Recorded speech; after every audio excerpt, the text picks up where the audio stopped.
तोहरे छुअन से दिलवा धड़के लागल, प्यार के एहसास अब बढ़े लागल, बढ़े लागल। तोहरे अखिया में जादू ए जान, खींच लेला हमके हर शाम। तोहरे हंसी पे दिल हार गईनी, तोहरे प्यार में बेकरार भईनी। हो सजना तू ही बादल के अरमान, तोहरे बिना सूना लागे जहान। आजा नजदीक अब दूर न जा, हमरा सांस में बस जा, सांस में बस जा,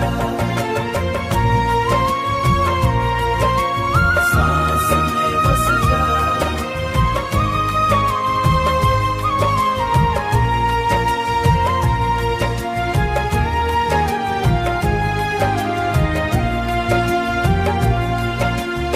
बरखा के बूंद में तोहार चेहरा दिखे,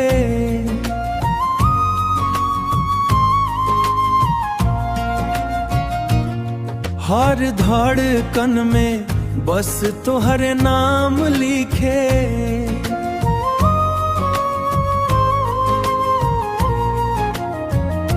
जन्म जन्म तक साथ रही, प्यार के दीप हमेशा जली। ओ सजना तू ही बादल के अरमान, तोहरे बिना सूना लागे जहान। आजा नजदीक अब दूर न जा, हमरा सांस में बस जा, सांस में बस जा।